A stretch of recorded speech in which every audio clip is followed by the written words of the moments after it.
Boa tarde. As 4 empresas de Noronha Lopes acumulam um prejuízo de 2.600.000 euros num espaço de 4 anos. O saldo resulta das contas feitas pelo Correio da Manhã, com base numa reportagem do Jornal Sol. Uma das empresas do candidato à presidência do Benfica está inativa desde setembro de 2023. Uma segunda empresa de consultoria, a Porta Branca, tem um resultado positivo de 123.000 euros entre 2021 e 2024. No mesmo período, a Monte da Comenda tem um lucro de 74.000 euros, apesar de ter fechado o ano passado com um prejuízo de 16.000 euros. O maior buraco é na principal empresa que Noronha Lopes é sócio, da qual Noronha Lopes é sócio, a Vira Frangos, ligada à restauração, 2.800.000 euros de prejuízo. Feitas as contas, o balanço é negativo nestas contas, é um balanço de 2.600.000 euros.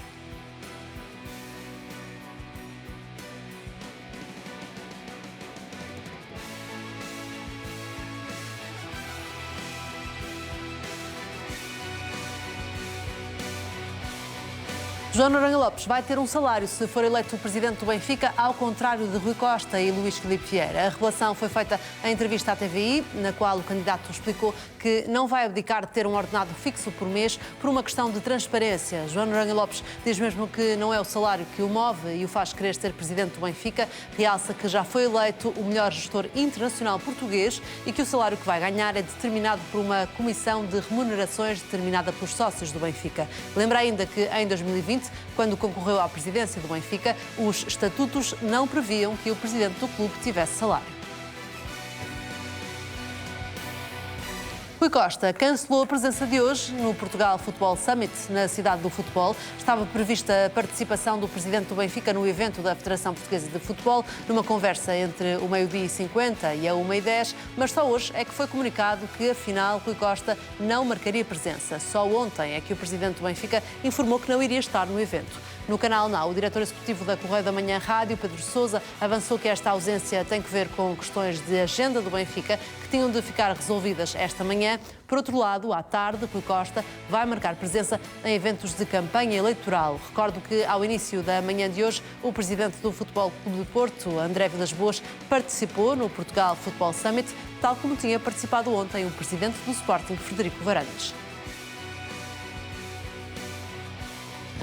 Luís Filipe Vieira confirma que, se for eleito o presidente, Domingos Soares de Oliveira vai regressar ao Benfica. Em entrevista à SIC, o ex-presidente do Benfica garante que não só o antigo administrador da SAD vai regressar, mas também que há outros regressos pensados. Luís Filipe Vieira diz mesmo que Tiago Pinto, ex-diretor desportivo do Benfica e atual dirigente do Bournemouth, também poderá voltar. Vieira acrescenta que um dia, se não for presidente, Tiago Pinto pode mesmo assumir a liderança do Benfica. Relativamente a Manuel Vilarinho, Vieira revela que só não tem o apoio dele porque era muito amigo do pai de Noronha Lopes.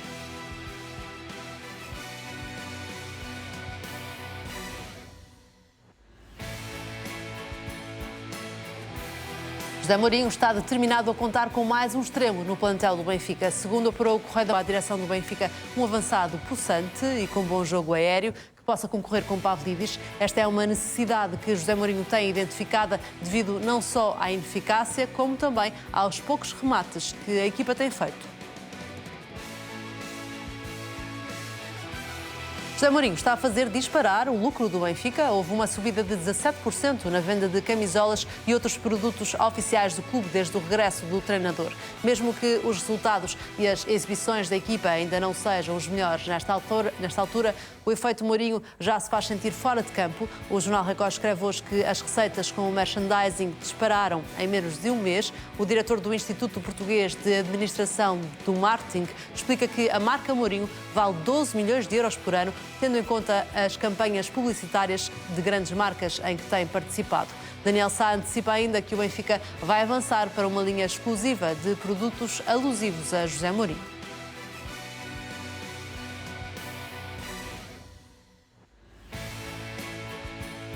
Pavlidis não deverá ser castigado no seguimento da queixa que o Futebol Clube do Porto apresentou. Recordo, em causa está uma alegada agressão a Gabri Veiga no Clássico. Segundo o Jornal Record, o Conselho de Disciplina da Federação Portuguesa de Futebol não vai dar razão ao Futebol Clube do Porto na queixa anunciada por André Vilas-Boas. Isto porque, neste caso, é seguida a norma que privilegia as decisões dos árbitros em campo, ou seja, neste caso, a avaliação de Miguel Nogueira. O Futebol Clube do Porto, recordo, alega que esta é uma situação idêntica à de Mateus Reis, na final da Taça da época passada, mas neste caso a agressão não foi vista pelo árbitro Luís Godinho em campo e foram chamados tanto os árbitros como os videoárbitros para prestar esclarecimento.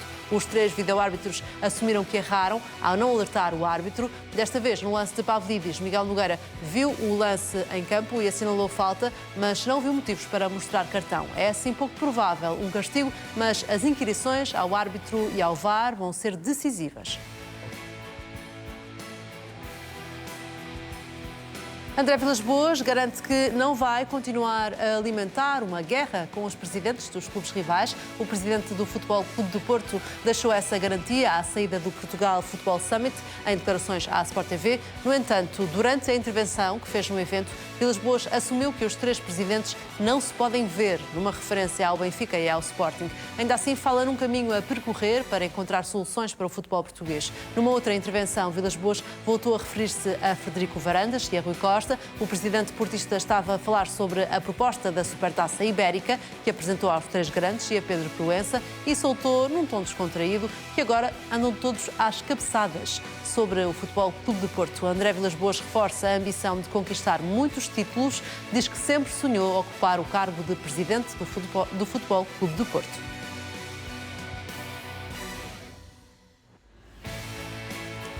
André Vilas-Boas diz que o Al-Ittihad mexeu com a cabeça de Rodrigo Mora. O presidente do Futebol Clube do Porto explicou a transferência que esteve para acontecer, mas falhou, de Mora para a Arábia Saudita. Acusa o Al-Ittihad de brincar com o Futebol Clube do Porto, de ter prometido uma proposta e depois ter desaparecido. Isto depois de, segundo Vilas-Boas, o clube saudita ter falado com Mora e os respectivos representantes. O presidente portista diz que os sauditas mexeram com a cabeça do médio, a quem trata por miúdo. Por outro lado, Vilas-Boas acredita que com a chegada de Sérgio Conceição ao Al-Ittihad, outros negócios possam ser concretizados. No Portugal Football Summit, o presidente portista confirmou ainda a notícia avançada pelo Pedro Sousa, no NAU. A validade da cláusula de rescisão de 70 milhões de euros está restringida a um período entre 30 de maio e 15 de julho e sofre um agravamento de 50% no resto do ano. Viktor Fraholt brilhou ao serviço da Dinamarca. A seleção nórdica goleou a Bielorrússia por 6-0, com o médio do Futebol Clube do Porto a estrear-se a marcar e a fazer uma assistência. Tudo isto no espaço de 19 minutos. O encontro foi relativo à 3ª jornada do Grupo C, do apuramento para o Mundial do próximo ano. A Dinamarca lidera o grupo com os mesmos 7 pontos da Escócia. Viktor Fraholt foi substituído ao intervalo. No final do jogo, o médio de 19 anos falou sobre a estreia a marcar pela Dinamarca. Admite que os golos lhe dão mais confiança e que são importantes para o estilo de jogo que pratica.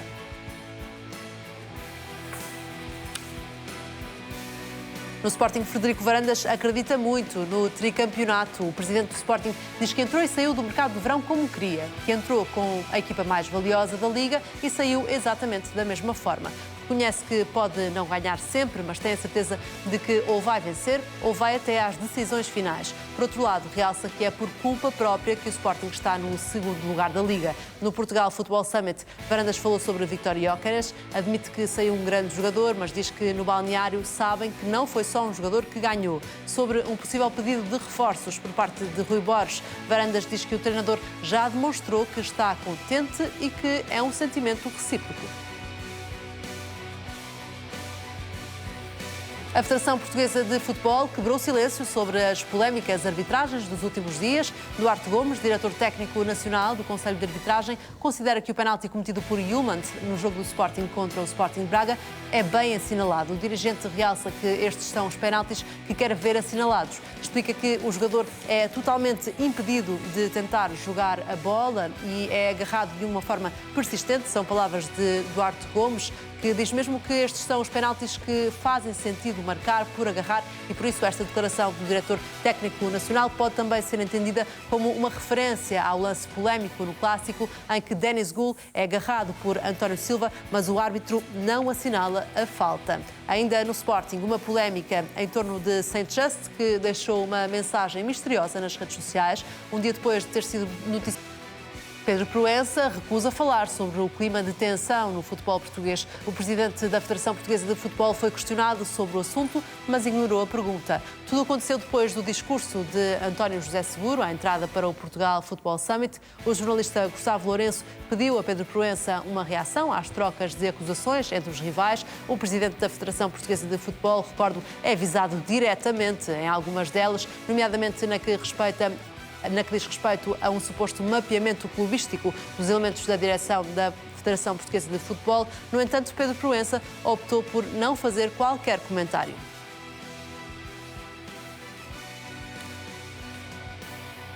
Voltamos às eleições do Benfica. As 4 empresas de Noronha Lopes acumulam um prejuízo de 2.600.000 euros no espaço de 4 anos. O saldo resulta das contas feitas pelo Correio da Manhã, com base numa reportagem do jornal Sol. Uma das empresas do candidato à presidência do Benfica está inativa desde setembro de 2023. Uma segunda empresa de consultoria, a Porta Branca, tem um resultado positivo de 123.000 euros entre 2021 e 2024. No mesmo período, a Monte da Comenda tem um lucro de 74.000 euros, apesar de ter fechado o ano passado com um prejuízo de 16.000 euros. O maior buraco é na principal empresa da qual Noronha Lopes é sócio, a Vira Frangos, ligada à restauração, 2.800.000 euros de prejuízo. Feitas as contas, o balanço é negativo e é de 2.600.000 euros.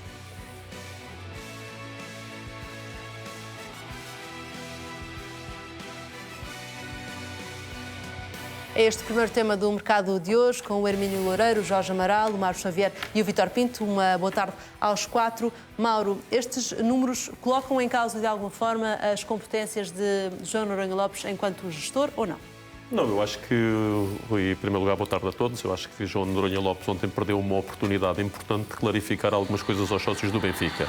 O que ele devia ter dito ontem é que era investidor e não gestor do Vira Frangos, porque aquilo que eu sei é que ele é um dos sócios fundadores da empresa e, portanto, devia ter mostrado que era... Ele explicou que o dinheiro foi avançado pelos sócios. Pelos sócios, mas quem está a investir, ele que devia ter dito, são 3 coisas, na minha opinião, muito diretas e fáceis de clarificar. A primeira é que era investidor do Vira Frangos e não gestor, que aquela empresa está de acordo com o plano de negócios e que, portanto, só daqui a 6 ou 7 anos é que ainda vai dar lucro.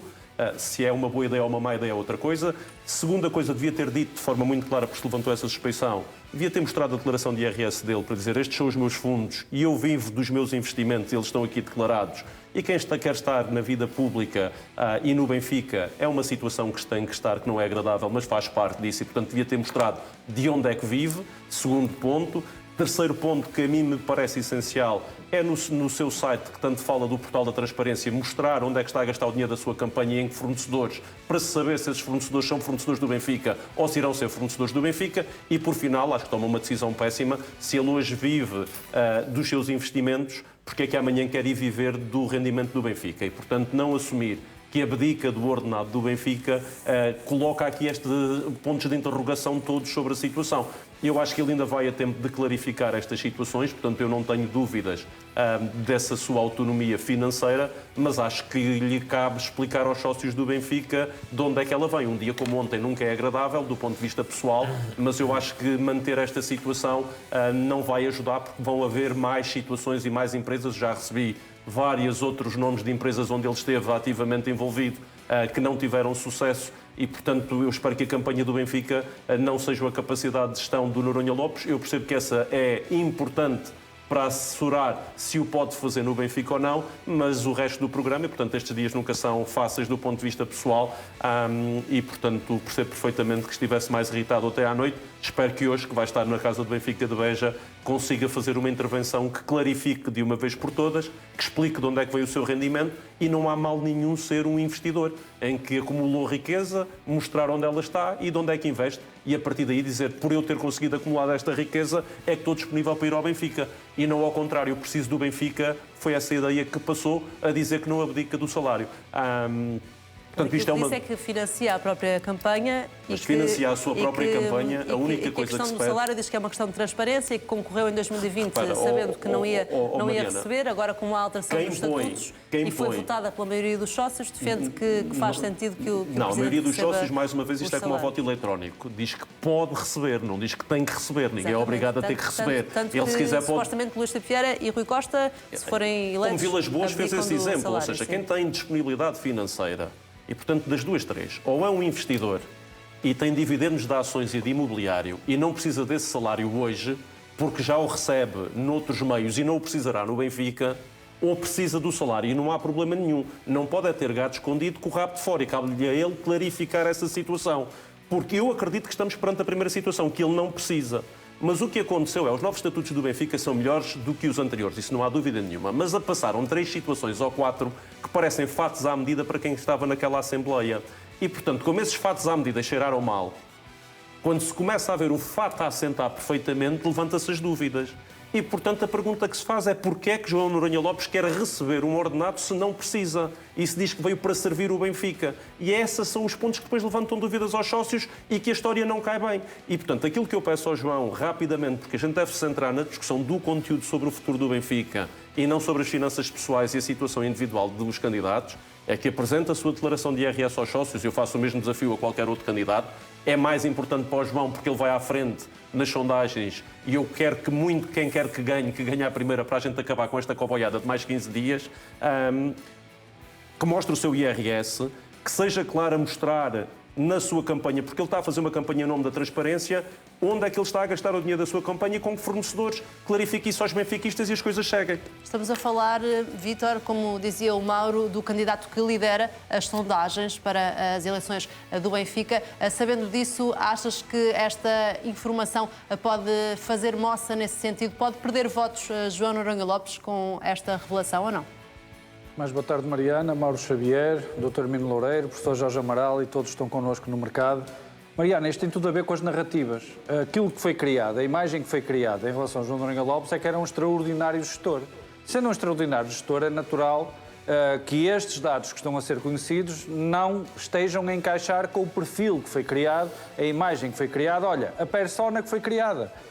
Mas eu digo-te, eu não consigo ver aqui nenhum cenário em que possamos estar a pôr em causa diretamente a honestidade ou a integridade de João Noronha Lopes. Aquilo que estamos a ver é a inépcia clara e simples. Ele ontem, quando é interrogado diretamente sobre em que empresas trabalhou, só faltou alguém dizer-lhe, diga uma, porque ele não conseguia responder. Isso demonstra impreparação para aquilo que era a pergunta mais básica que lhe podia ser feita, quando ainda por cima João Noronha Lopes quis dar um exemplo de transparência, respondendo de viva voz e dando a cara, na própria noite em que tinham sido revelados dados comprometedores para a sua candidatura. Olha, Mariana, eu sei que não é altura para piadas, mas ainda há um bocadinho me perguntaram quando é que o João Noronha Lopes ia anunciar o CBO da sua estrutura para a SAD do Benfica. Como sabes, é um hambúrguer de frango. Portanto, eu ia usar isto para dizer o quê? Nem que João Noronha Lopes tivesse sido só um alto gestor ou um executivo de relevo da McDonald's, com todo o respeito, a McDonald's não é a churrasqueira da esquina. Portanto, isso já daria algum currículo e seria o suficiente para João Noronha Lopes se orgulhar desse trabalho que realizou a nível internacional e não se deixar encurralar, como se deixou encurralar ontem, dizendo que tinha trabalhado em muitas empresas e não conseguindo apontar uma. Eu vou dizer isto, Mariana, que é preciso dizer as coisas às vezes claramente. Duvido que o Dr. Mino Loureiro se meta por aí, que é extraordinariamente diplomático. O Amaral não sei, mas o Mauro Xavier, vou ficar à espera da reação do Mauro Xavier. Nós somos conhecidos aqui por dizermos as coisas que são inconvenientes em muitas alturas. E então, algumas destas situações relativas ao passado de gestão de João Noronha Lopes, eu ouvi-as, não vou dizer onde, mais ou menos 15 dias antes da final da taça. Por pessoas que tiveram acesso à documentação, ao percurso empresarial e que não estavam convencidas que, apesar de em 2020 João Noronha Lopes já ter sido candidato, que João Noronha Lopes tivesse de facto todo esse relevo no mundo empresarial ao ponto de se assumir como uma grande referência do elenco diretivo que vai entrar no Benfica. Porque João Noronha Lopes pode não ser gestor, como Frederico Barandas não era gestor, Rui Costa não era gestor e André Vilas Boas não era gestor. A questão é a narrativa que é criada em relação ao candidato. Tal como o Rui Costa se defendeu, dizendo que nunca haveria processo em seu nome, quando aparece o processo do dinheiro da Rússia, evidentemente isso não bate certo com a narrativa e com a imagem que é colocada perante os sócios.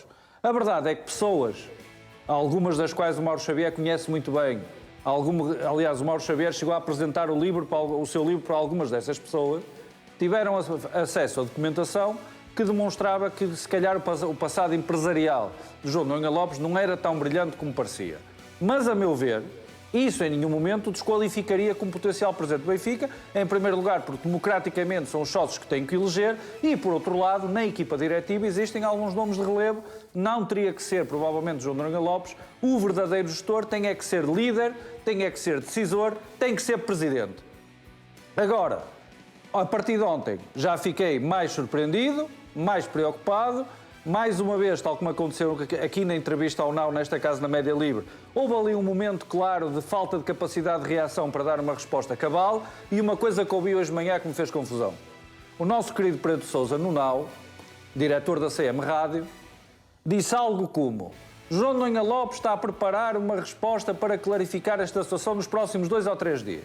Oh, Mariana Águas, 2 ou 3 dias? Nos próximos 2 ou 3 dias?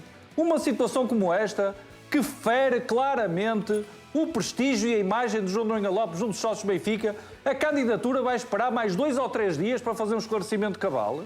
Então o doutor João Noronha Lopes ontem foi ao grupo de mídia onde foram divulgadas algumas das informações comprometedoras para fazer a sua defesa. Não conseguiu esclarecer nada. E agora a candidatura vai andar 2 ou 3 dias à procura de argumentos, enquanto, como estamos a ver hoje, e nós temos falado disso, Mariana, o nome de João Noronha Lopes está a ser cozido em lumbrando. É assim que a candidatura de João Noronha Lopes, com agências de relevo ligadas à comunicação a trabalhar com ele, é assim que trabalham? É assim que pretendem chegar ao Benfica e reagir perante os imprevistos que possam surgir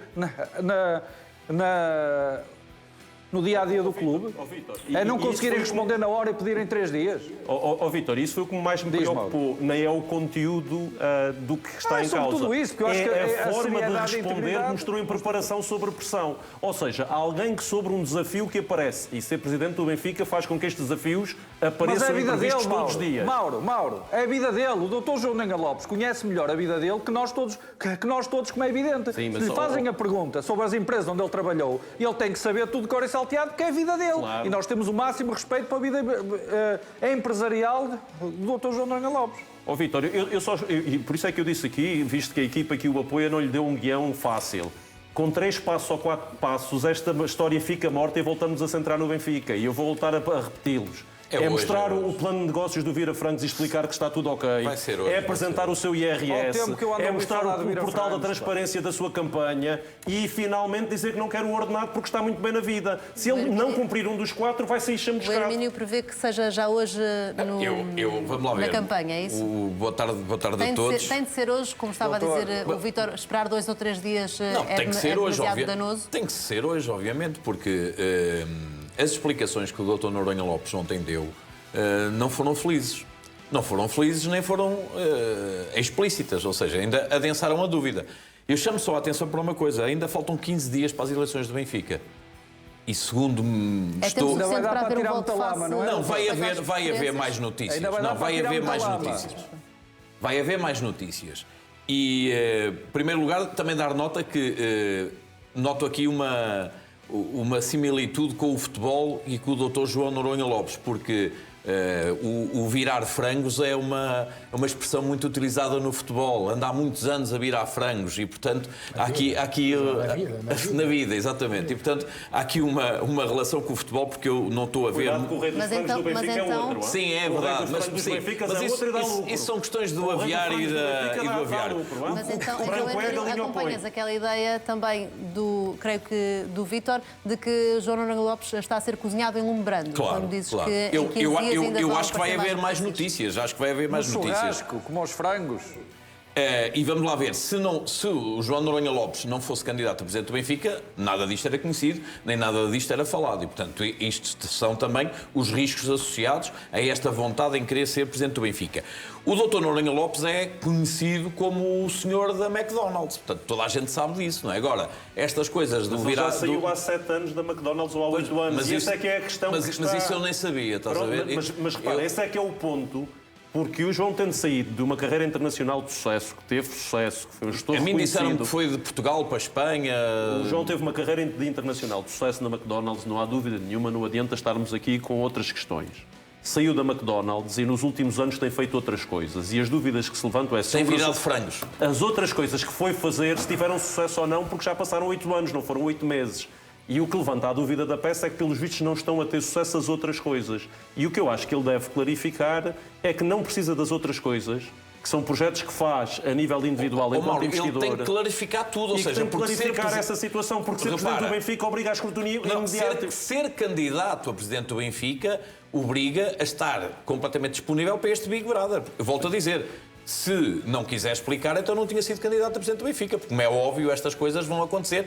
E volto a dizer, ainda faltam 15 dias e ainda vão sair muito mais notícias do Noronha Lopes, do Luís Filipe Vieira, do Rui Costa, porque eu acho que neste momento nas eleições do Benfica está a valer tudo. E as eleições do Benfica estão a ser também muito prejudiciais para o futebol português. Mas já lá vamos quando falarmos de outros assuntos, porque eles estão diretamente ligados com as eleições do Benfica. Jorge, em relação a João Noronha Lopes, achas que perde credibilidade com esta nova informação? Boa tarde a todos, aos nossos telespectadores e ouvintes. Eu acho que é um frango que não vai chegar a galo, não vai, de tudo. Vai ficar esturricadozinho. Porque acho que as situações têm que ser... Eu não conheço o João Noronha Lopes, portanto, acho que as situações têm que ser esclarecidas no momento.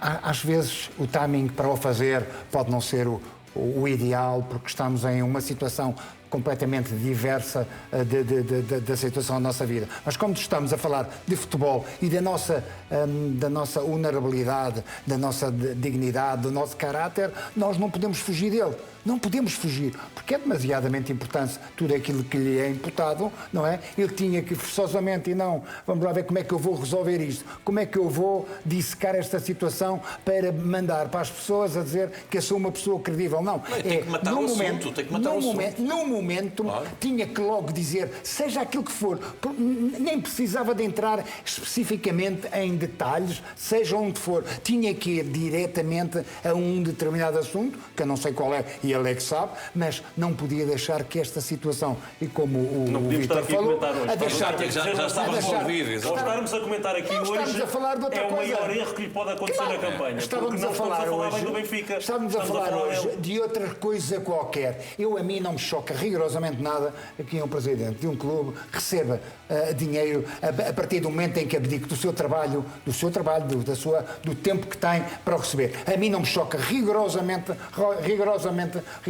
nada. Agora, a partir do momento em que há esta situação, a partir do momento em que aparece ele a não querer abdicar, as pessoas começam a pensar um bocadinho de que realmente, se calhar, este indivíduo não tem tantas situações e quer se aproveitar. E fazem uma associação direta, não é? Pois é isso. Essa é que é a questão, muito rápida. Até pode ser não ser verdadeira. Exato. Tem que ser esclarecido hoje. E essa inverdade, que eu não sei se é ou não é, e ele tinha que a ter morto ontem. Tinha que ser ontem. A minha profunda convicção tem que ser hoje. Não é verdade. A minha profunda convicção não é verdade. Portanto, a minha profunda convicção é que não é verdade. Mas precisa de prová-lo, é isso? Mas precisa de matar este assunto. Ou seja, eu não tenho...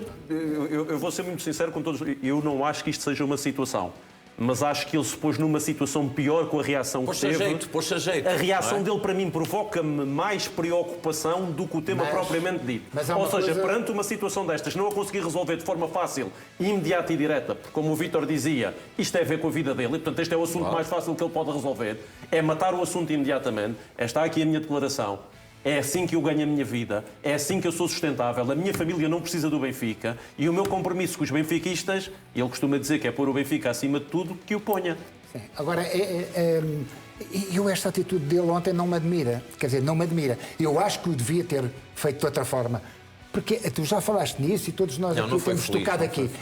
em preparação de todos os debates que teve até agora. Eu que não tenho nada a ver com o Benfica, mas a gente, ao ver o fenómeno futebolístico e ao apreciar estas eleições, nós podemos ter uma ideia. E a gente tem uma ideia que olha para João Noronha Lopes e em muitas situações o sente impreparado para conseguir, perante determinadas questões que os jornalistas lhe fazem, as cascas de banana que às vezes lhe mandam, ele não consegue sair dessa situação. Não consegue. E se não consegue de situações que são colaterais, quanto mais de uma situação que lhe diz respeito à vida dele, porque tem a ver com ele. Portanto, era algo que ele devia ter feito logo no momento. Já vamos voltar às eleições do Benfica, mas para já palavras de hoje do presidente do Futebol Clube de Porto, André Vilas-Boas, assume que a relação entre os três grandes do futebol português está complicada.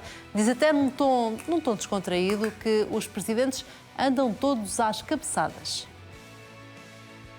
Uma supertaça ibérica foi um desafio que lancei aqui ao Pedro Proença e aos outros grandes portugueses e espanhóis. Portanto, é algo que, quando eu tomei posse, agora andamos todos às cabeçadas, mas ficou lá o bichinho e a semente sobre a criação, a possibilidade de criação da supertaça ibérica, que foi muito bem acolhido pelo Real Madrid, pelo Atlético de Madrid, pelo Barça, pelo Sport Lisboa Benfica, pelo Sporting e também pela Federação Portuguesa de Futebol.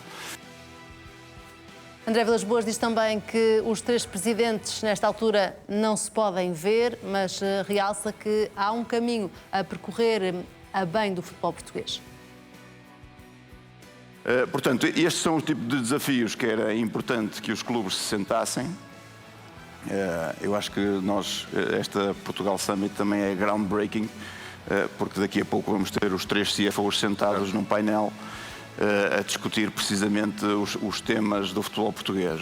Os três presidentes não se podem ver uns aos outros, mas nós temos um caminho obrigatório a percorrer no sentido de encontrar soluções para o futebol português.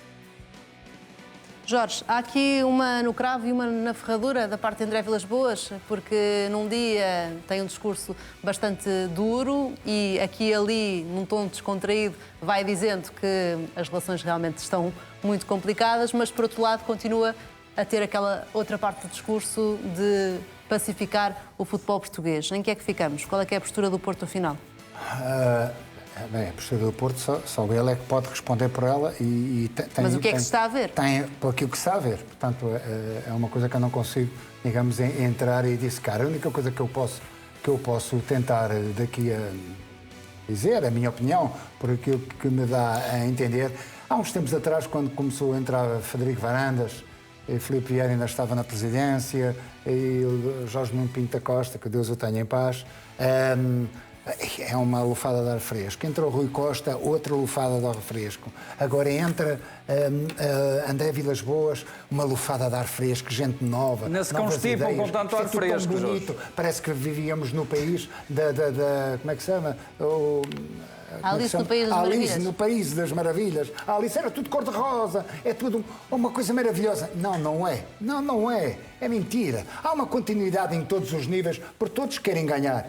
Cada um à sua maneira, cada um quer ser maneira. E depois há um alimentar de egos de cada um, e aqui eu não estou a tirar de ninguém, cada um tem o seu ego e tem de defender o seu clube à sua maneira. Agora, aquilo que o presidente André Vilas-Boas disse é uma realidade. As pessoas, estão, na maior parte das vezes, a pensarem mais em tirar dividendos para si próprio do que em melhorar o futebol português. E nós temos um futebol português que tem muita qualidade a todos os níveis. Neste momento temos o melhor treinador do mundo, entre comas, mais titulado no nosso país. Temos diversos jogadores, Cristiano Ronaldo, expoente máximo, treinadores a todos os níveis, por todo lado com sucesso, jogadores a todos os níveis por todo sucesso, e depois vivemos numa bolha aqui em Portugal de um futebol tão pequenino, em que as pessoas não fazem rigorosamente nada, não fazem nada aqui com reuniões à porta fechada a procurar tirar dividendos para o seu clube, que é o caso do presidente Frederico Varandas. E eu não estou a condenar o Frederico Varandas, eu estou a condenar a quem aceita esse tipo de reuniões, esse tipo de situações. Eu acho que estas coisas têm que ser pôr as cartinhas na mesa e vamos defender para que os Aroucas, os Tondelas, os Moreirenses, etc., possam ter um crescimento maior sem prejudicar o crescimento dos três grandes. Porque os três grandes é que são... Nós temos algo... A única coisa que nós temos para vender, o turismo, a gente vende turismo, é o futebol. O futebol é a nossa grande indústria. E a gente tem que a vender e ninguém olha para isto. Ninguém quer olhar para isto. E eu acho que era importante as pessoas realmente olharem em uníssono e não terem vergonha de discutir com o presidente do lado, ou seja, com quem for, independentemente das razões que os possam afastar, independentemente da parte clubística, independentemente de ganhar mais um do que ganhar mais outro. Só pode ganhar um. Só pode ganhar, tentarem se unir para que o futebol português...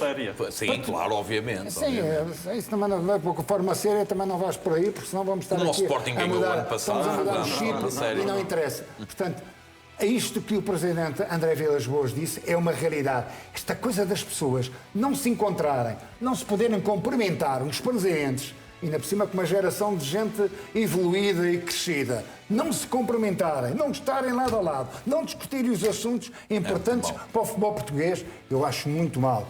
Muito mal. E essa é a parte clubística que muitas vezes, infelizmente, alimenta isto tudo. Hermínio, há 2 dias, André Vilas Boas perguntava quem era o Calimero do ano, se seria o presidente, numa referência clara aos presidentes de Benfica e Sporting, ou a Benfica e Sporting, acusava os rivais de coagirem as arbitragens, criticava também a Pedro Proença por causa daquela questão do mapeamento. 2 dias depois, diz que não quer alimentar mais guerras no futebol português. O que é que vale mais? Mariana, eu tive o privilégio de assistir ao vivo à intervenção do André Vilas Boas. E deixe-me dizer-lhe que eu fiquei agradavelmente surpreendido e tive a oportunidade, inclusive, de o felicitar no final pela forma como ele a expôs, fez o diagnóstico e apresentou um conjunto significativo de soluções. Algumas, surpreendentemente, o Vítor Pinto vai ficar surpreendido, porque o Mauro Xavier vai concordar com elas e, portanto, significa que isto está Ficam para o próximo livro do Mauro Xavier. Significa que isto está no bom caminho. Sim, alguém leu o livro, mas há aqui, deixem-me só dar esta nota, porque a seguir a esta intervenção do André Vilas Boas, há um painel que vai passar despercebido de toda a gente e que eu reputo de elevada importância. A seguir a esta intervenção, falou em conjunto o Dr. José Pereira da Costa, o Dr. Nuno Catarino e o Francisco Salgado Desenho. Ou seja, foi realçado esse momento. Os 3 número 2 juntos. Foi quando estava a falar e sabe, Mariana, sobre esse painel seguinte. Estes 3 não discordaram em nada. Tiveram de acordo com tudo. Com tudo. Concordaram em tudo aquilo que era preciso fazer do futebol português. Mas olha, Mírio, quem pensa a indústria, eu volto a dizer, a indústria do futebol português está num caminho muito apertado e há poucas soluções para pôr em cima da mesa. Claro. E os 3 nomes que tu apresentaste, que são do bom que Portugal tem à data de hoje, enquanto pessoas que são estudiosas sobre a matéria, chegam todas às mesmas conclusões. E, portanto, aquilo que eu gostei de ver, e, portanto, dar aqui 2 notas... E o caminho a seguir, repara, só para dar aqui... Mas em relação, nesse capítulo, está tudo bem certo, entre os mas, Mariana, mas o André Vilas Boas falou numa outra questão muito importante, que é que temos que olhar para a Bélgica e para a Holanda, na luta pelo ranking. Como é óbvio, e este ano vamos chegar à frente da Holanda mas e vamos perder para a Bélgica. Vamos perder, exatamente. Ou seja, ultrapassamos um e passamos Mas isso quer dizer que acabaram as trocas de acusações entre os presidentes? Não, eu acho que vão continuar. Mas isso é aquela velha discussão, Mariana, de nós temos uma excessiva cultura clubística e uma fraca cultura desportiva, não é? Ou seja, os presidentes têm necessidade, às vezes, de falar para o seu público interno, mas hoje foi um momento, vou-lhe dizer, um momento muito interessante. O André Vilas Boas fez uma intervenção notável. Mas comparar esta intervenção de André Vilas Boas, e que eu acabei de dizer lá fora e digo aqui também que foi uma excelente intervenção na parte em que falou do futebol português, porque há aqui outras partes que podemos dissecar, da parte que falou do futebol português, do futuro do futebol português. Foi para o espaço certo, com propostas certas e pôs o Porto a liderar. O que é que aconteceu? No dia anterior tivemos o Sporting a autoelogiar-se, portanto, Frederico Varandas, como se existisse do outro lado, e o Benfica decidiu não ir a jogo. Portanto, o que é que nós temos aqui? De três presidentes que tinham que ir para um congresso apresentar propostas, visões e soluções, tivemos o quê? Um a dizer que era o maior da cantadeira e que não precisava do Guiocas, que era campeão na mesma e que saiu muito bem do mercado. Vai investir 200 milhões de euros no estádio de Alvalade. E em casas de banho e por aí fora. Mas a condução da conversa foi nesse sentido. Hoje, a condução da conversa do jornalista Pedro Pinto foi noutro sentido. Vamos lá ver uma coisa. Os presidentes têm inteligência e capacidade, incluindo o Frederico Varandas, de conseguir, se quiser passar alguma mensagem, a mensagem que ele quis passar foi essa. Ele não teve nenhuma mensagem para passar. Não, foi o investimento no Sporting. Ele quis passar uma mensagem. Isto está-me a correr muito bem. Numa questão eu sou eu o responsável. Mas agora estamos a falar sobre a intervenção de André Vilas Boas. Agora, Mariana, deixa-me só dizer isto, porque é assim, vamos lá ver. Há aqui uma questão que também foi de acordo com o André Vilas Boas. Não passou, mas o André Vilas Boas também falou na experiência do adepto. Ou seja, se nós queremos aumentar as receitas, temos que investir, como o Futebol Clube do Porto investiu no Dragão, como o Frederico Varandas investiu 50 milhões e agora vai investir mais 150. O Rui Costa, se lá fosse hoje, também ia falar nisso, não tenhas dúvidas, que ia falar no investimento da paga à luz, acende a luz, daquelas LEDs todas. Aquilo que é a experiência do adepto. Aquilo que é relevante dizer é preciso reformular o quadro competitivo em Portugal. Exatamente. André Vilas Boas hoje trouxe uma proposta e essa proposta é 80 ou 90% com aquilo que eu escrevi na nossa camisola. E, portanto, tenho que estar de acordo com ela, porque eu não mudo consoante quem apresenta essas propostas. André Vilas Boas não ignora o clima que existe neste momento entre... Não, porque quem atira a pedra não pode esconder a mão. Ou seja, quem quer oferecer prémios de Calimero... O tal discurso muito duro. Quem quer oferecer o prémio... Está a estender a mão... Está a estender a mão agora a Frederico Varandas e a Rui Costa, André Vilas Boas, com esta segunda intervenção. Eles nunca se vão poder sentar, mas vão ter que deixar os 3 CFOs poderem sentar. Mas podem sentar. Vão ter que deixar os outros sentarem-se para resolver o problema. Mas como é que foi no passado, Mauro? Como é que era no passado? Os números 1 insultavam-se e os números 2 reuniam ao final da manhã ou ao final da tarde. Mas foi isso que eu disse. Houve uma vez que o número 1... Houve uma vez. Mas foi isso que eu disse, que é uns vão ter que resolver o assunto. Ao número 1 do Futebol Clube Porto e a seguir foi insultado e até nunca mais conseguiu. O André Vilas Boas hoje, justiça lhe seja feita, é a palavra dele. Ele é que diz, nós agora andamos todos à cabeçada. E os 3 presidentes não se podem ver. Isto são palavras de discurso direto. Ele próprio assumiu isso. Embora com um tom assim mais descontraído, não é? Era o registro, Mariana. Mas o que é importante e é importante guardado aqui é: tem que haver propostas, temos que discutir propostas e conteúdos. As que o André Vilas Boas hoje pôs são boas para o futebol português. É preciso discuti-las e é preciso aprová-las rápido. Não podemos estar 50 anos para resolver. E o painel seguinte foi notável. Escreveste no Jornal Record que depois daquela primeira intervenção mais dura por parte de André Vilas Boas, que havia um antes e depois, que o Porto ia continuar a ter essa postura firme relativamente à arbitragem. Isso mantém-se mesmo depois de André Vilas Boas ter dito hoje que não quer alimentar guerras entre os rivais? O André Vilas Boas não quer alimentar guerras, mas sabe perfeitamente que ter ficado calado durante tanto tempo acabou por obrigá-lo a ser ainda mais contundente quanto uma palavra. Portanto, o Fogo do Porto creio que estará mais ativo a partir de agora, será essa a questão, estará mais atento e, sobretudo, não vai ficar de cadeirinha a ver os rivais emitirem comunicados desde o arranque dos jogos oficiais, desde o final da época passada, a falar em presidentes, a falar em candidatos, a falar em outras figuras ligadas aos clubes, em finais de jogos, em comunicados antes de jogos a criticar árbitros, sucessivamente, e o Futebol do Porto ser um parceiro silencioso no meio de todo este processo.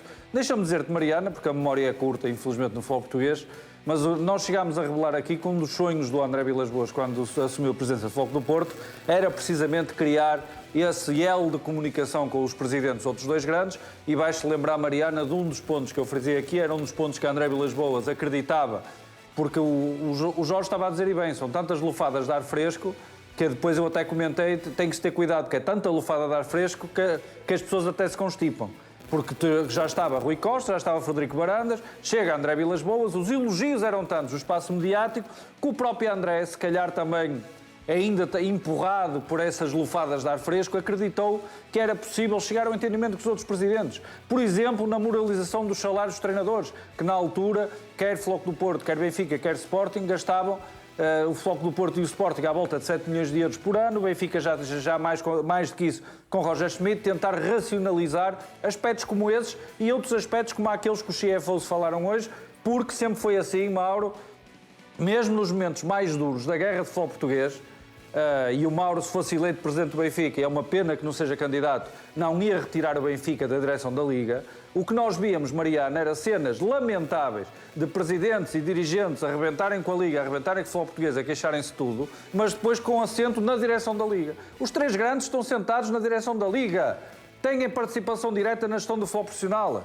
Isso ajudou alguma coisa? Não está a ajudar grande coisa, porque a partir do momento que se abriu o processo eleitoral que levou Pedro Proença para a Federação, aí ainda com consenso, depois, na parte da sucessão a Pedro Proença na Liga com Reinaldo Teixeira, o Futebol Clube do Porto e o Sporting de Braga, a dada altura, decidiram divergir e posicionaram-se contra Benfica e Sporting. E desde aí que se sentia que as tensões iam aumentar. Porque as pessoas agora estão todas surpreendidas de estarem os três grandes à bulha e ninguém se lembra que isto começou precisamente no processo eleitoral para a Liga, onde houve uma divergência entre as partes, onde a comunicação começou a tornar-se mais difícil, o entendimento diluiu-se e agora estamos a ver os estilhaços que são disparados a partir desse passo. Sim, mas há uma coisa curiosa... Compete ao Reinaldo Teixeira, Presidente da Liga, unir os cacos, não é? O papel de liderança da própria Liga tem que ser esse. Está toda a gente calada. Os presidentes andam a falar Reinaldo Teixeira demais, não Vítor. fala. Os presidentes andam a falar o Pedro demais. Proença não fala. Olha, Pois, mas tem há que uma falar. coisa que me surpreende, Mariana. Foi o André Vilas Boas ter dito, embora em jeito de brincadeiras, que os presidentes não se podem ver.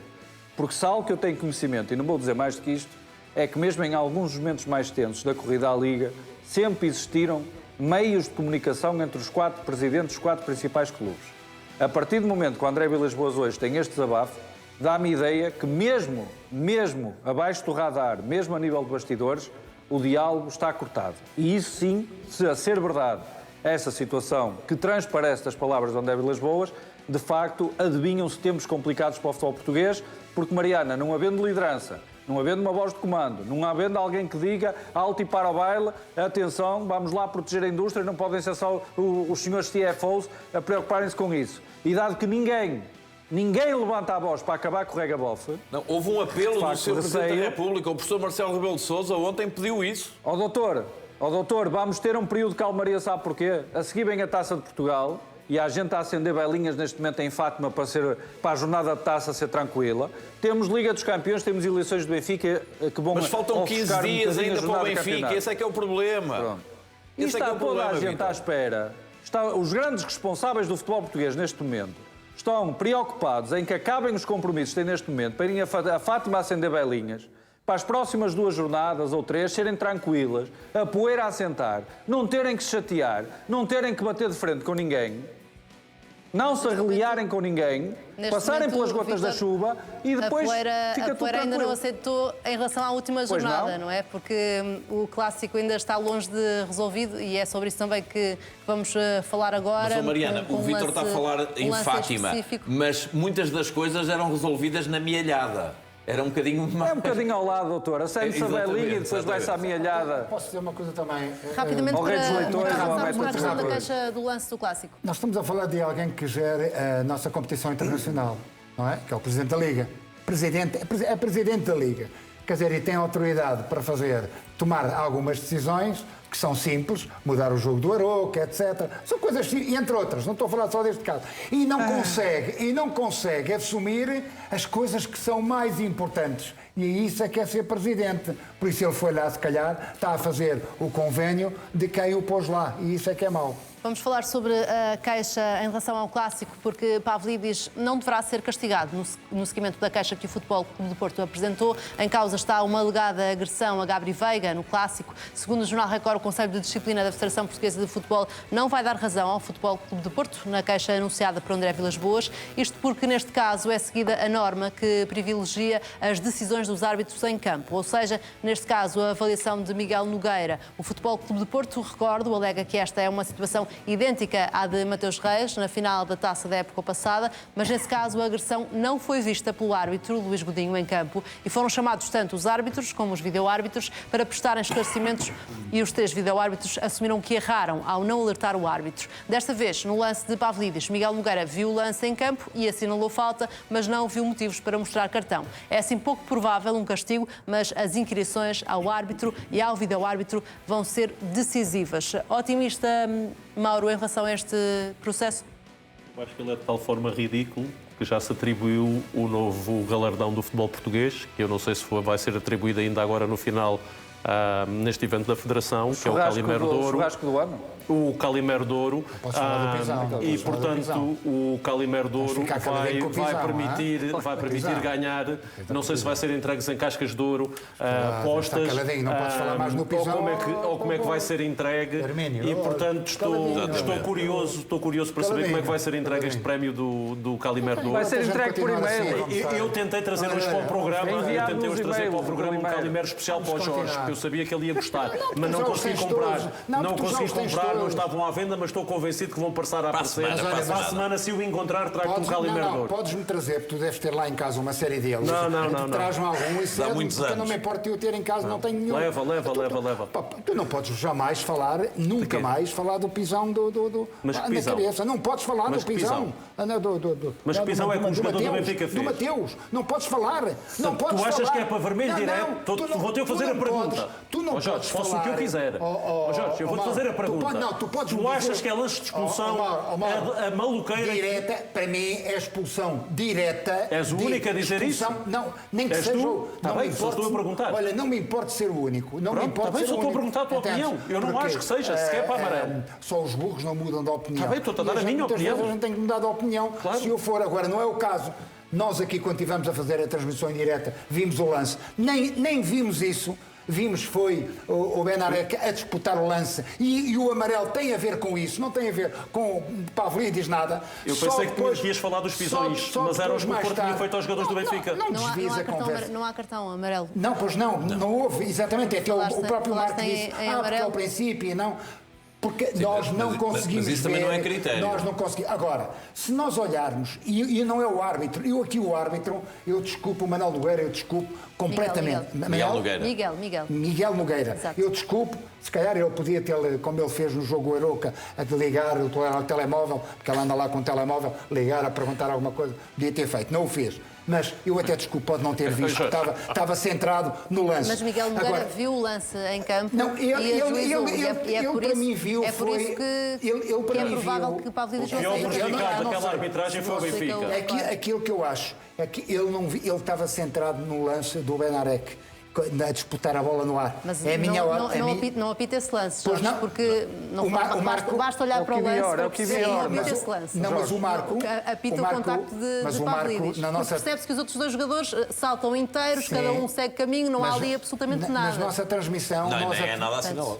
Na nossa transmissão, nós até falámos com o Marco e ele disse não, isto não é lance para amarelo por causa do lance do Benarek, etc, etc. Porque nós não nos apercebemos, só vimos mais tarde. Quem vê este lance ao ralenti e quem tem que Quem ver... andou à procura com uma lupa foi Vilas Boas, o Calimero de Ouro. Quem tem que ver o Luís lance, André. quem tem que ver o lance ao ralenti é o VAR, que está lá sentado. É o VAR. É que tem que ver que antes dele atacar a bola, até a bola está lá. Antes dele dar a cotovelada, ele olha, vê onde é que está o Gabi Veiga e nesse momento roda e faz propositadamente esse tipo de situação. Portanto, para mim, foi um lance premeditado e de vermelho sem discussão. Sem discussão. E quem tem que o analisar são as pessoas de fora. O árbitro tem que ficar ao lado. Para mim, acabou. Não, mas só três notas, depois tens feito o teu comício. Podemos outras ou não? Não, é que tu então agora vais um comício. Não, eu vou-te dizer já o que tu vais dizer. Vamos ouvir todos. Eu vou-te dizer o que tu vais-me dizer. Tu vais-me trazer os 7 ou 8 lances que andaram aí na net. 20 anos. Não, do jogo. Não, do jogo. 7 ou 8. Uma faltinha aqui, uma faltinha lá. Não, até aos 20 anos. Estás totalmente enganado. Do penalti ele fica caladinho. Estás totalmente enganado. Tudo caladinho que não há problema. Estás totalmente enganado. Vou-te só eu dizer que isto é um lance tão visível por todos no Porto que deixaram ir o Farioli dizer que o problema era o penalti e dizer que era um penalti. Retiraram-lhe o tapete depois porque foram à lupa ver o jogo 4 vezes para ver se encontravam um lance para explicar como é que o Super Porto não ganhou ao Benfica. E porque é que o Super Porto fez alterações que não foram ofensivas durante o jogo. E isso é que nenhum dos adeptos do Super Porto da direção encaixaram as bolas aqui. Ninguém da direção do Porto assumiu, preferiu não tentar ganhar aquele jogo. E essa é a parte que eu achei piada. Como é que se cria uma distração do antigamente? Isso é a cultura do pontinho, a cultura do pontinho. É um lance ao primeiro minuto do pontinho. É um lance ao primeiro minuto de lupa. É um lance ao primeiro minuto de lupa. É um lance ao primeiro minuto de lupa, quando o Benfica é prejudicado o jogo todo com aquela arbitragem, com uma série de amarelos não dados, uma série tremenda de amarelos não dados, uma péssima arbitragem, e tu vens desculpar com isso. O que eu te vou dizer é, na volta do Correio haverá mais. Vais buscar coisas injustificáveis. Entende-se a argumentação para que Pavlidis provavelmente escape a um castigo? Há uma abordagem imprudente do Pavlidis ao lance. Há aqui uma coisa que eu queria dizer. O lance ter sido aos 5 segundos, aos 6 ou aos 10... é igual a ser aos 40, aos 50 ou aos 60. Ou seja, portanto, não há aqui... Eu percebo que às vezes há os timings para não, aquilo que se diz não estragar o espetáculo, mas quando é uma coisa explícita, não dá para gerir. Ou seja, é falta, é vermelho. Se for isso, tem que ser feito, seja a que momento for do jogo. Nenhum adepto do Benfica Porto que viram aquele jogo na primeira parte, há um comentário nas redes sociais daquele jogo todo, naquela primeira parte, sobre esta situação. Isto é um caso que foi criado por André Vilas Boas para disfarçar... Mas qual André Vilas Boas? Não há uma pessoa que tenha visto este programa. O penalti no Estoril... O penalti do Estoril... Já estamos no Estoril? Não, o penalti no Estoril do Sporting é penalti. Não. É penalti, é cotovelada na área. É penalti. Diz-me se é penalti. Não. Pergunta-me. Não. Esse é no Estoril ou é no Nacional da Madeira? Não, eu estou a falar do Sporting Estoril. Okay. No Sporting Estoril eu estou a falar se é aquela cotovelada na área do Sporting, se é penalti ou não é penalti. Há uma abordagem... Agora não é. Há uma abordagem imprudente do Pavlidis. E aí, volto a dizer, eu acho que a intervenção devia ser do vídeo-árbitro. O árbitro Miguel Nogueira não tem possibilidades de assinalar. Agora, esta questão da gestão do tempo e isso não se pode ser. Ou seja, se é falta, se é vermelho, seja a que minuto for. Portanto, não pode haver nenhuma contemplação do árbitro relativamente a isso. Aí estamos a falar da gestão e não. Aí é a realidade. Tem que se marcar e tem que se assinalar o que tiver que ser. Vítor, surpreende-te que o Conselho de Disciplina olhe de forma diferente para as situações de Mateus Reis e para esta de Pavlidis? Não, Mariana, não, porque é a nossa responsabilidade aqui, seja nos programas de debate, seja no trabalho que fazemos no Jornal Record, seja no Record na Hora do Canal Now, é precisamente irmos além daquilo que é o comentário e o debate superficial.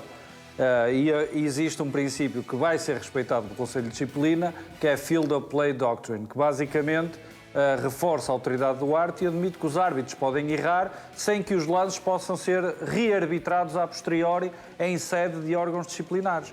Portanto, por muito que custe olhar para um lance, este ou outro qualquer, e parecer que há um erro grosseiro ou um erro claro, a menos que fique comprovado que o árbitro não viu o lance em toda a sua extensão, não é possível rearbitrar o lance. Qual é a diferença essencial em relação ao Mateus Reis? Luís Godinho não viu a agressão. Creio que o árbitro assistente número 2 também terá alegado que não viu a agressão. Os 3 videoárbitros, por acaso, até disseram que erraram. A suspeita de agressão não vai já fazer de juiz. Não, é isso que agora se vai decidir se houve alguma agressão. Então está a referir-se ao lance de Mateus Desculpa, Reis. Está no Mateus Reis. No Mateus Reis. Vê lá, ele agora até estava a ajudar. Oh, Mariana, mas deixa já aproveitar que eu gostei do Mauro. Esta postura... Já está perdido. Espera aí, Jorge, espera aí que esta é melhor. A postura de concórdia do Mauro, a criticar, a dizer que o Futebol do Porto andou a ver o jogo para arranjar lá umas coisinhas, então aplica-se exatamente às coisas que o Mauro já viu nas redes sociais, a pedir a expulsão do Alain Varela, a pedir a expulsão de Francisco Moura, a pedir a expulsão do Alberto Costa. Também andaram a ver o jogo 90 minutos para arranjar umas coisinhas. É assim que eu gosto, Mauro, é tudo no mesmo saco. Tudo no mesmo saco e tudo pela mesma medida. Agora, em concreto, para clarificarmos a questão do Conselho de Disciplina. O Conselho de Disciplina, a partir do momento que há uma queixa, tem que ouvir o árbitro, o Sr. Miguel Nogueira, vai ter que ouvir os 2 vídeo-árbitros. E o vídeo-árbitro, exatamente. O Sr. Bruno Esteves e o Sr. Pedro Felisberto. Agora, a menos que surja algo de surpreendente das declarações destes intervenientes, este lance foi avaliado, existia a dúvida que era o Kivior, não o Bednarek, se podia ter sido assinalada a falta do Kivior sobre o Richard Rios e não a falta de Pavlidis, mas não foi isso que aconteceu. Portanto, o árbitro viu a jogada, assinalou falta, entendeu não proceder a qualquer ação disciplinar e o vídeo-árbitro não deu qualquer indicação para rever o lance. A partir daqui, ainda que o Futebol do Porto possa achar que a decisão é errada, esse lance não vai ser rearbitrado a favor do Futebol do Porto, como outros lances, se forem alvo de queixa, que até poderiam prejudicar jogadores do Futebol do Porto, também não vão ser rearbitrados. É um princípio da Field of Play Doctrine, que é cumprida pelo Conselho de Disciplina, que se aplica a todos os clubes com isenção e com equilíbrio e idoneidade. A partir daqui, sendo assim, não temos nada a criticar, porque esta é também Em toda a Europa é assim. É isso que eu ia dizer, no plano internacional também esta é a regra que vigora e os clubes sabem perfeitamente disto. Agora há aqui um dado só que eu queria realçar. Quando foi da questão de Mateus Reis, o facto de haver um processo, e hoje em dia o Conselho de Disciplina, logo no dia a seguir aos acórdãos ser dado conhecimento dos acórdãos aos clubes, divulga, em nome da transparência, e dou aqui publicamente os meus parabéns à doutora Sandra Oliveira Silva pelo grande trabalho que está a fazer no Conselho de Disciplina, logo no dia a seguir os acórdãos são divulgados. Mas todos. E, portanto, no âmbito do acórdão, poderemos ter acesso às declarações do árbitro e dos videoárbitros em relação a este lance. Vamos ter acesso a mais informação sobre isso. Mas a verdade é que, pelo que vimos acontecer em campo, eles viram o lance, analisaram e entenderam que não havia motivo sequer para cartão amarelo. Ela que foi entrevistada pelo Vítor Pinto, não foi, Vítor? Moderado, sim, o one-on-one. Não é bem uma entrevista, mas é a moderação. E deixa-me dizer que fiquei agradavelmente surpreendido com quer a perspectiva que a doutora Sandra Oliveira Silva tem para o futuro da disciplina no futebol português, as excelentes ideias que tem sobre a mesa e, sobretudo, numa nota que é importante em Portugal a todos os níveis, haver transparência, as decisões serem compreendidas e haver alguém que é presidente de um órgão com esta sensibilidade. E o Jorge está-se a rir, mas percebe isto, Jorge. E faz questão, no dia a seguir... Jorge, ouve isto. No dia a seguir aos acórdãos terem sido divulgados aos clubes, imediatamente torná-los públicos para poderem ser analisados por toda a gente, escrutinados por toda a gente, em nome da transparência e integridade no futebol português, olha, está a ser dado, a partir do Conselho de Disciplina, um exemplo que devia ser seguido em relação a outros órgãos. E aproveito a oportunidade, Mariana, e digo-te já agora, devia ser seguido pelo Conselho de Arbitragem. Porque as informações que eu tenho do programa ontem, mais uma vez, em que o Diretor Técnico Nacional Duarte Gomes analisou o lance, eu ainda não vi o programa, mas o que me vieram dizer é que foi feito o número do costume. Foram só mostrados os lances em que o árbitro foi chamado à cabine do vídeo-árbitro. Ou seja, este lance de penalti do Estado do Dragão ou este lance do Pablo Lídios, que levantou dúvida, não foram analisados. Depois, andam a ser feitas interpretações de coisas que não são ditas claramente. O Sr. Duarte Gomes teve o cuidado de dar o recadinho. Mesmo é que a conversa... Eu rimo não de ti, como é evidente, mas isso são conversas que se têm, que é tudo muito bonito, no momento é tudo muito bonito, fala-se da transferência, da verdade desportiva, de etc, mas depois é mais do mesmo, ninguém dá seguimento às coisas. Vamos agora também sobre o mercado de transferências, porque José Mourinho está determinado a contar com mais um extremo no plantel do Benfica. Segundo apurou o Correio da Manhã, o treinador do Benfica já informou a estrutura liderada por Rui Costa de que quer ver chegar um extremo em janeiro. Enquanto isso, José Mourinho vai apostar em jogadores da formação, sendo que Ivan Lima e Rodrigo Rego, os dois com 20 anos e jogadores da equipa B, vão reforçar o plantel principal. Além de um extremo, o treinador português já pediu à direção do Benfica um avançado pulsante e com bom jogo aéreo que possa concorrer com Pavlidis. Esta é uma necessidade que José Mourinho tem identificada devido não só à ineficácia, como também aos poucos remates que a equipa tem feito. Tem razão para fazer estes pedidos, José Mourinho, Mauro? Se o José Mourinho quiser jogar num sistema tático de 4-3-3, provavelmente vai precisar de um extremo adicional. Eu acho que o João Rego é uma excelente alternativa nesse sistema. O Plantelli tem sempre estes problemas. O Ivanovic já não conta? Num 4-3-3 não é extremo. Foi o José Mourinho tentado a dar sinais. Foi uma aquisição tão sonante. O José Mourinho tentado a dar sinais que era um meio campo de 3 com o Sudakov à frente desse meio campo de 3. Se assim for, não pode jogar. Ou puxa o Sudakov para a esquerda e joga com o Ivanovic como segundo ponta de lança, que era assim que estava a jogar o Bruno Lage. Continua a haver petróleo na luz. Falaste no João Rego, mas João Rego já está com o plantel principal, mas José Mourinho vai promover Rodrigo Rego. Eu sei disso, mas eu estou a dizer que o João Rego tem tido poucos minutos a entrar no fim e eu tenho uma expectativa alta que ele se possa afirmar nesta época, porque é um dos grandes talentos da formação do Benfica. Embora não seja bem um extremo, não é? É onde tem jogado no Benfica enquanto titular, tem sido nessa posição de extremo. Aquele extremo puro não é propriamente. Mas já não há extremos puros há muito tempo no futebol. Mas creio que será um jogador mais com essas características. E, portanto, eu acho que ele vai ter que jogar com o material que está. E o José Mourinho é um treinador muito traquejado, que tem que ter resultados imediatos e ele sabe essa pressão que tem sobre os resultados imediatos,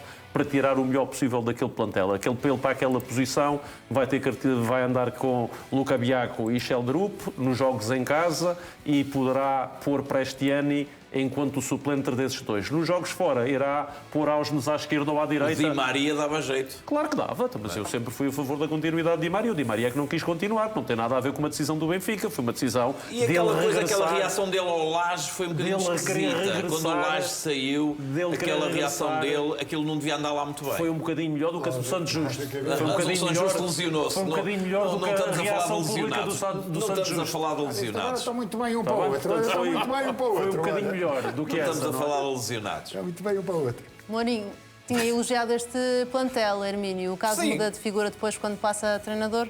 Vamos lá ver, o José Mourinho tem aqui um problema, é que ele não sabe com quem vai falar para reforçar a equipa. Porque só daqui a 15 dias é que vamos saber com quem é que ele vai falar. E, portanto, ele pode estar a pensar que vai falar com o Rui Costa e pode não ser com o Rui Costa. Pode ter que falar com o João Noronha Lopes ou até com o Luís Filipe Vieira, não é?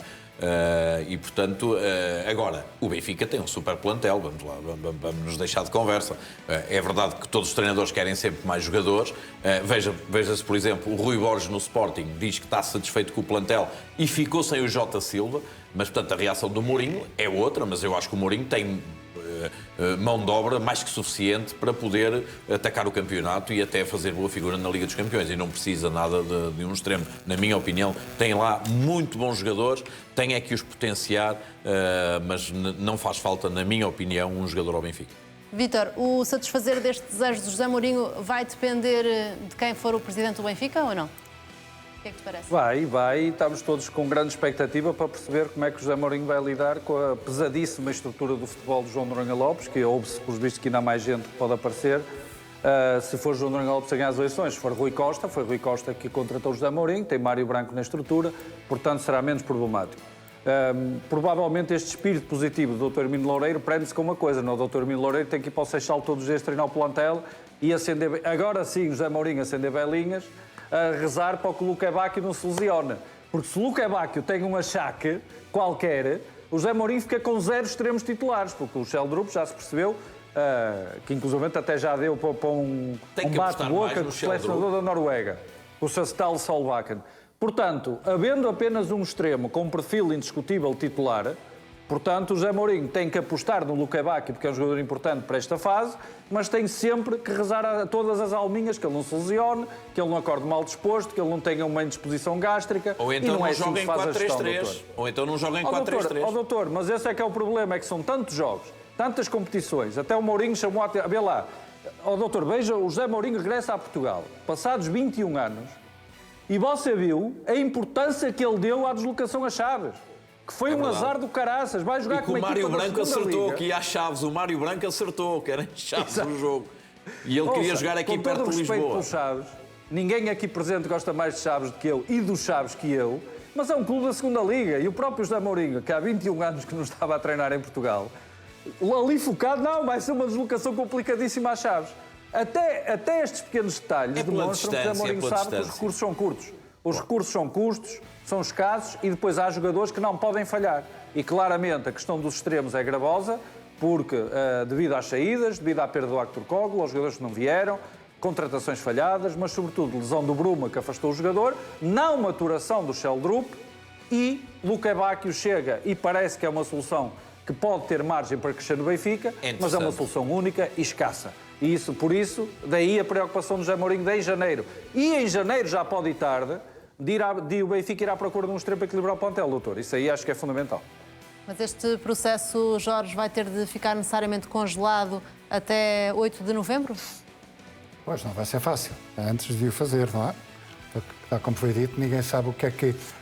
Mas também depende dos adversários que for. Se é que se enfrentar sempre o Porto, ou o Chelsea, ou o Newcastle, tem equipa para isso, porque serve perfeitamente. Agora, depois, para defrontar o Gil Vicente, precisa um bocadinho mais de gente com mais profundidade, não é? Pronto, é normal. A gente viu no jogo com o Chelsea que meteu Prestiani, Ivanovic, meteu essa gente toda para a frente, e no Porto meteu gente para defender. Portanto, depende também dos adversários. Nem sempre vai jogar com equipas como o Porto, não é? Lógico que não. As equipas são, às vezes, têm algumas mais dificuldades e dão um bocado mais espaço. Jorge, agora, já gastaste a lata de ironia toda não. Ainda não acabei. Segue lá. Acabando a minha ironia, mas de certa forma com alguma veracidade, porque tem veracidade, porque eu gostava de que, com esta toda a legitimidade que há pouco falou, de que o Porto não quis ganhar, eu gostava-lhe de perguntar se eventualmente o Benfica perde o jogo, o que é que iam falar da dinâmica do Benfica? O que é que iam pôr? Porque eu lembro-me aquilo que falaram do Laje o ano passado, quando foi ao Barnen e pôs um autocarro e fez substituições não, para pensei que era continuidade ao Dragão da 4. Aí o Laje ia morrendo, mataram o Laje, derrubaram que aquilo não era nada, aquilo não era o Benfica, aquilo de todo. Não pode estar a dizer... Teve o Mundial.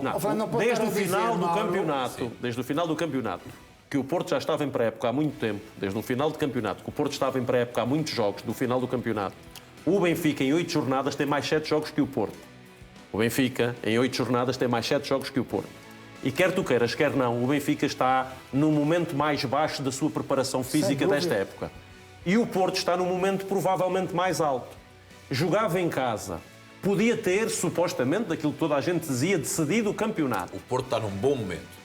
Podia decidir o campeonato, segundo o que toda a gente dizia. E o Porto não conseguiu ultrapassar o Benfica no Dragão. Mas foi inteligente da parte dos Amorim. Não conseguiu ultrapassar o Benfica no Dragão. Mas isso todos reconhecemos isso, não é? Olha, mas tu não me vês desmentir isso. E o que eu te estou a dizer é uma coisa totalmente diferente. Eu gosto de ver um futebol ofensivo, mas gosto primeiro de ganhar. E a seguir gosto de jogar bem. O Benfica não está em condições de jogar bem. Tem neste momento as armas para... Muito. E de ganhar. Gosto muito. Não. Estás a dizer no Tem todas as condições. Não está com condição física. Voltando à questão das eleições... Não está com condições físicas. Deve esperar esta questão até... Se este é um dossiê para ele relevante, tem que tratar com o diretor desportivo, que é funcionário do clube, independentemente, com o Mário Branco, com o departamento de scouting e de identificarem os alvos. Ele já deve ter identificado. A janela é só de janeiro, e, portanto, acho que no Benfica nenhuma organização vai parar nenhum dossiê por causa das eleições. Se acabou de contratar a 3 semanas das eleições ao mês um treinador como o José Mourinho, é normal que todos os candidatos disseram que confiam em José Mourinho. Mas isso era, isso era se fossem buscar o Mbappé. Também estavam todos de acordo. Não vai ser o Mbappé, não é? Não há um candidato. Vamos lá ver uma coisa. Não vai ser, não é? Não, mas parece que pode ser o Benzema, estou a brincar. O José Mourinho é que falou nisso. O José Mourinho já falou nisso. Isso é que eu estou a dizer. Mas não é um extremo, então. Vou voltar a dizer. Isso aí é para o lugar de Pavlidis. O José Mourinho, neste momento, é o treinador unânime de todos aqueles que podem ser potenciais vencedores ao Benfica, daquilo que dizem hoje as sondagens. Portanto, se não está em causa o treinador, para nenhum dos candidatos, não está em causa o treinador para nenhum candidato. Eu não acredito que alguém que acabe de chegar, pedindo na janela de janeiro, um pedido de José Mourinho de uma peça, que não vá tentar satisfazer essa decisão de José Mourinho.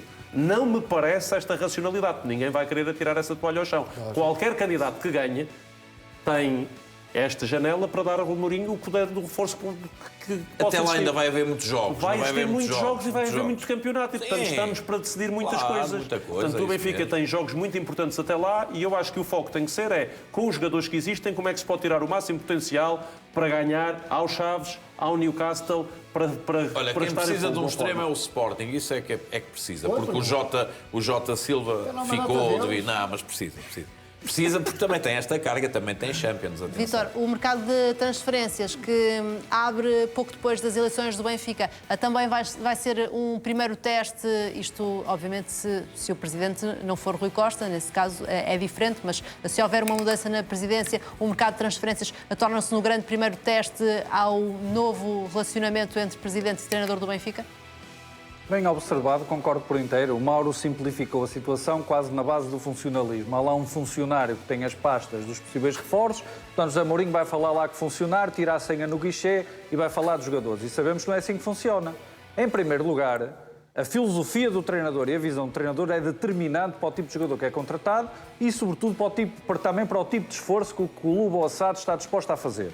Se entrar um novo presidente com pelo menos 3 pessoas na área de futebol, uma ligada ao scouting, outro um antigo internacional português, outro um jogador com passado no Benfica.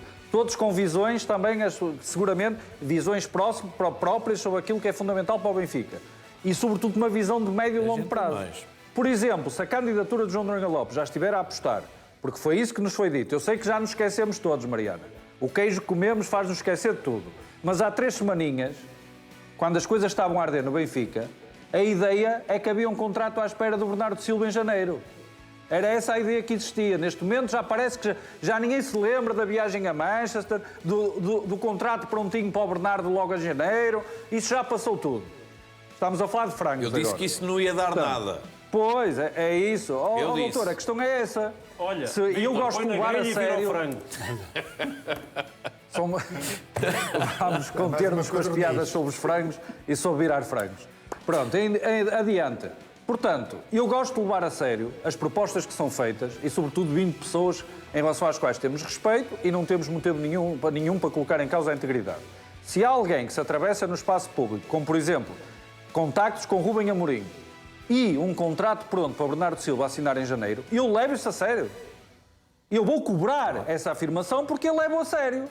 Custa-me pensar que alguém que ainda por cima tem o relevo que tem na corrida às eleições de Benfica pudesse andar a brincar com assuntos sérios. Portanto, a minha expectativa é que se João Lourenço Lopes ganhar as eleições, tanto ele como a sua equipa vão fazer um esforço no sentido de perceber até que ponto será possível o Bernardo vir ou não já em janeiro. Mas esse nome está em cima da mesa e foi colocado por eles. Agora, perante a filosofia que eles tenham... O contrato está pronto.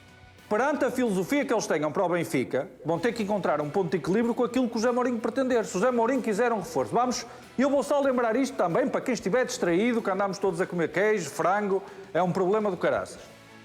Só isto. Nós estamos todos lembrados qual foi a gota d'água que fez estourar a relação entre o José Mourinho e o anterior clube que representou o Fenerbahçe. Foi um extremo, não foi? Foi a falta de extremos, não foi? Foi exatamente a mesma temática que o Correio da Manhã hoje aponta como prioritária para janeiro. É a inexistência de extremos e a necessidade de ir ao mercado buscar extremos com urgência. Portanto, vai ser exatamente a mesma questão. Veremos se, a seguir às eleições, se criam condições para que sejam dadas ao José Mourinho as tais armas que ele necessita, mas armas mediante aquilo que ele interpreta que pode ajudar o Benfica. Não o que outras pessoas que podem entrar no Benfica acham que afinal deve ser feito. Porque senão aí... as pontes vão entrar em divergência. Essa é a questão de risco quando há uma mudança de elenco. Acho é que não é tão fácil como o Mauro diz, não é só ir às pastas que estão lá, porque o Mário Branco teve um trabalho desgraçado a arrumar as pastas que tinham sido deixadas pelo Dr. Lourenço Pereira Coelho, só faltava agora também o Pedro Ferreira, o Nuno Gomes e o Vítor Paneira terem lá aqui também rearrumar todas as pastas do scouting. Portanto, vamos ver o que é que vai acontecer a seguir às eleições, Mariana, porque, como disseste bem, não há nenhuma decisão a 25 de outubro, só 15 dias depois, em novembro, é que vai haver o Presidente do Benfica. Vamos agora também falar sobre um caso em particular no Sporting. St. Just deixou uma mensagem misteriosa nas redes sociais. Um dia depois de ter sido noticiado que iria enfrentar uma nova paragem por lesão, Jeremiah St. clube e jogador, a partir do momento em que sai uma notícia sobre a lesão do jogador e logo no dia a seguir aparece esta mensagem, não acreditem em tudo o que leem na comunicação social, fica aqui ou não a suspeita de que St. Just está a querer dizer que não é por ele que não está a jogar. Bem, vamos lá ver. As lesões do St. Just são, infelizmente, recorrentes. Ou seja, o problema dele é as lesões mesmo. E também ter um alto salário, mas isso não é problema dele. O Sporting contratou e tem que cumprir o contrato, como eu sempre aqui disse. Agora, queres ir aí ver quem lidera a segunda Liga? Estou surpreendido com o nível de argumento sobre o Santos Justo não poder entrar na equipa B. Eu sei que o Santos Justo... Eu vou-te dizer, ao longo dos dias que falamos do Santos Justo... O Mauro não sabe quem são o João Muniz e o Bruno Ramos, doutor. Não, eu acho que a frustração do Mauro Xavier é o Santos Justo nunca ter jogado no Benfica. Porque tu adoras o Santos Justo, a sério. Porque achei que foi das melhores aquisições de Ruben Amorim. Mas foi das piores, Ao longo do tempo fui muito fã dessa contratação. E, portanto, eu para te dizer... Vão ter que rescindir o contrato em janeiro. Já conseguiste ver aí se o Sporting lidera a segunda Liga ou não? Vocês querem mesmo ganhar a segunda Liga, que não podem ganhar. Mas eu estou-te a dizer, é um argumento que eu tenho aqui, estou-te a dizer, é uma constatação. Agora, o San Justo, o Sporting tem que lhe pagar o salário, é isso que tem que cumprir. Se ele está lesionado, tem que se tratar. Isso é importante também, que o jogador tenha assistência médica e clínica que permita a sua recuperação. É normal. Não sei, é normal. Ele tem muitas lesões. E, portanto, é preciso... Então é por uma opção técnica obviamente, dos dois treinadores que sentaram-se Mariana, o Rui Borges... opção meramente técnica. Não, o Rui Borges disse que não contava com o jogador, que tinha mais centrais. Foi dispensado. Ponto final parágrafo. Arranjaram-lhe clube, ele não quis. Falta-lhe um ano de contrato. E, portanto, ele agora tem que treinar. Hermínio, se ele estiver lesionado, não pode treinar. o normal e acabam com este mau ambiente, porque ele tem amigos no balneário. Mas que mau ambiente. Em que andam a dar os bilhetinhos, não, andam a dar os bilhetes para entrar. Não, isto é mau ambiente. Não deixam entrar o rapaz pela garagem, não deixam entrar pela garagem, depois aparece na mesma no balneário dos jogadores. E se ele for para a bancada ver um jogo também não tem mal nenhum. Se calhar Porque até não rescindiu é o bom contratinho com o ter uma rapaz. experiência de adepto. É que vai acontecer, não porque lá caem vidros. É preciso ter cuidado. Não estamos a falar de coisas sérias. Eu também estou a falar de coisas sérias. E o San Juste, tu defendes tanto o San Juste, é como eu digo. Porque é que não rescindiu o contrato lá com para o o homem? Benfica B, por exemplo. Porque é que não Eu já estou a dizer para o contrato? Benfica B. É muito caro. Porque é que não rescindiu o contrato? Olha, estás a ver como tu lá chegas. Mas quem foi? E o Rui Borges. Se tivesse aqui o Vilas Boas, dizia que ele ganhava 8 milhões. Ó Mauro Xavier, repara uma coisa. Diriam que ele ganhava 8 milhões. O Rui Borges teve a coragem de dizer que não contava com o jogador. Ponto final, parágrafo. O Sporting só tem que lhe pagar mais nada. Mas é rescindir com o contrato, o jogador não vai renovar. Estão à espera para quê? Para fazer essa decisão. Não te preocupes, San Justo. Preocupa-te com o Sheldrup e com eu só estou a comentar, outras comentar o tema que foi posto. Certo, que é, e eu estou-te a dizer. Uma questão o de Sporting tem indisciplina que lhe no pagar. Sporting. Não Uma é questão de indisciplina no nenhuma. Sporting, Então, em que o jogador diz que não está lesionado. Não foi isso que o jogador disse. O jogador diz que não acredita em tudo. Não acredito. É a companhia do capitão da equipa que pode às vezes... Não te preocupes relativamente a isso. Vamos ver. Isso não é um caso para o Sporting, o San Justo. Pelos vistos Vítor, é. afinal, Não. há ou não aqui um caso extra futebol? Há um caso porque o San Justo, mesmo não estando no grupo principal, continua em Alcochete, continua a aparecer de vez em quando lhe desmarcam ali uns convites, a aparecer no estádio, continua a pairar à volta de outros jogadores do plantel principal e isso não é algo positivo para o Sporting. Depois, de vez em quando, aparece uma publicação nas redes sociais que só contribui para a confusão. E é verdade o que o Dr. Mino Loureiro disse, o Sporting está em primeiro lugar na segunda Liga, tem o João Muniz e o Bruno Ramos, dois centrais que estão em grande nível na segunda Liga. Naturalmente o Sporting nem na B quer ajudar o San Justo, tal como não há por nenhum sportinguista que neste momento, que acho que o Gonçalo Inácio, ou o Eduardo Quaresma, ou o Debast, ou o Diomande... O Diomande vai começar agora. É isso, em relação ao San Justo, portanto, a questão que está aqui, Mariana, e foi muito importante, porque eu creio que estavas até presente, quando o Nuno Dias refez essa revelação, é percebermos que não só o Sporting encontrou uma boa colocação no Osasuna, como ele ia ganhar um salário superior em 40% ao que oferia no Sporting. A partir do momento que dão a um jogador que tem o percurso em Alvalade esgotado, tem problemas gravíssimos com lesões recorrentes, comportamentos muito questionáveis como teve ante o jogo com o Arouca, e lhe é dada a possibilidade de competir para a La Liga, onde só ia jogar contra Real Madrid, Barcelona ou Atlético de Madrid, e ainda ganhar mais 40% do dinheiro, de facto é muito difícil explicar o que é que levou o San Justo a querer ficar a forçar a continuidade em Alvalade. E sinceramente eu não consigo pensar em nenhuma perspectiva benigna para isso. Não é nada. É receber o salário. Não, ia ganhar mais 40% do nosso Asuna. Não, é Quer receber o o prémio salário. da assinatura.